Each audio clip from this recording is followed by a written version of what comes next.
بسم الله الرحمن الرحيم. معكم سيف فانطرس من ماروكان بروغرامين سكول. غادي نبداو ان شاء الله الدوره ديالنا في اللي هي الدوره ديال البي اش بي. غادي نتعرفوا فيها على اساسيات بي اش بي وناخذوا بعض الامثله على البروغراماسيون ديال شي سكريبتات في البي اش بي. اول حاجه باش تخدم في البي اش بي خاصك اول حاجه نعرفوا البي اش بي شنو هي. بي اش بي هي لغه ديال البرمجه كتمكننا نتعاملوا مع لي باز ديال دوني ومع ماي اس كيو ال. وبالبي اش بي كنقدروا نمانيبيليو السيت ديالنا مزيان. يعني اذا شفتوا لي توتوريال ديال ال HTML، الموقع ديالنا اللي كنصايبوه ولا الصفحه ديالنا ما كيكونش ديناميك، يعني كيبقى كيف ما حطيتي الحاجه كيف ما كتبقى. ولكن بي اش بي كتمكنك تخدم الحوايج. يعني مثلا اذا حطيتي البوطون هنا وكليكيتي عليها كتوقع شي كالكول. مثلا نقدروا نسجلوا شي يوزر، نستخرجوا معلومات من الداتابيز ونستعرضوها على الموقع ديالنا. اذا بي اش بي هي لغه ديال البرمجه، يعني كتقدر تبروغرامي بها الحاجه. اذا دابا بعد ما عرفنا البي اش بي نشوفوا شنو نحتاجو البي اش بي. اولا كنحتاجو نردو البيسي ديالنا سيرفر. على شكل سيرفر باش نقدو نقراو لي فيشي ديالنا.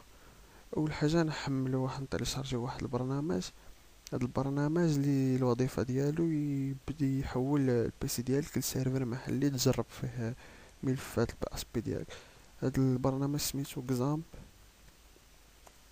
يمكن لك تيليشارجيه بكل سهوله. يعني ها هو مثلا في الموقع الرسمي ديالو تيليشارجيه من هنا.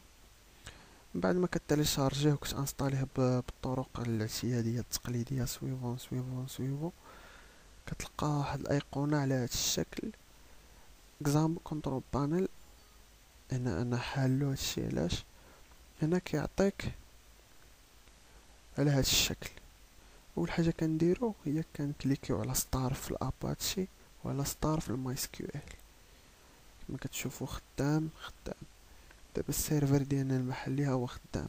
غادي نهبطوه صافي. تاني حاجه كنحتاجوها هي واحد الحاجه سميتها ليديتور. هاد ليديتور هو اللي كيسهل علينا عمليه الكتابه الاكواد يعني بشكل منظم وداك الشيء. هاد ليديتور سميتو نوت باد بلس بلس. يعني تا هو كنتيليشارجيوه من السيت لوفيسيال ديالو يعني بكل سهوله. ها هو الشكل ديالو. هنا كنتيليشارجيوه داونلود. كنتيليشارجيوه نوت باد انستالر. كنانستاليوه بطريقه الاعتياديه الديفو سويفون سويفون سويفون. من بعد كيعطينا ايقونه على هذا الشكل كيف ما كتشوفوا. هنا كيسهل علينا عمليه كتابه الاكواد وكينظمها لنا بشكل يعني مزيان بزاف. من بعد ما كنحلوه غادي نجيو للونغ وغادي نمشيو للبي وغنختاروا لغه البرمجه اللي غادي نستعملو اللي هي بي اش بي باش يعطينا آه على هذا الشكل. اذا دابا عندنا كلشي مزيان باش نبداو الدوره ديالنا ان شاء الله.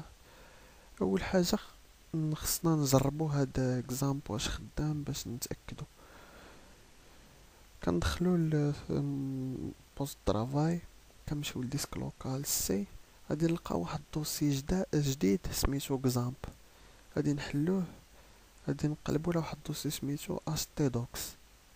في هاد اش تي دوكس هنا غادي نحطو لي دوسي ديالنا لي فيشي ديالنا بي اف بي اللي غادي نقراو اولا لي فيشي ديال السيت اللي غادي نقراو.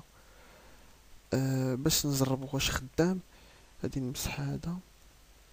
نديرو دوسي جديد نسميوه تيست بوان بي اش بي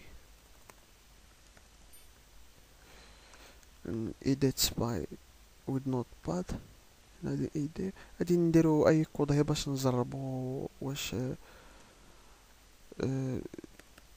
السيرفر ديالنا خدام.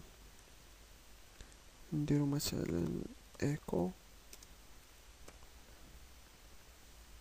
works. نديرو sauveguard. غادي نمشيو للبراوزر ديالنا. غادي نكتبو هنا local host. local host نحلو هنا الدوسي ديالنا index سميناه تيست بي اش بي ووركس. اذا هنا اذا عطاك ووركس يعني صافي كلشي غادي مزيان. اذا ما عطاكش ووركس راه عندك شي مشكل في الانستالاسيون، عاود ديزانستاليه و انستاليه. اذا دابا عندنا كلشي واجد باش نبداو الدورة ديالنا باذن الله. اذا ما تنساوش تابوناو في معنا، والى اللقاء في الدرس المقبل ان شاء الله.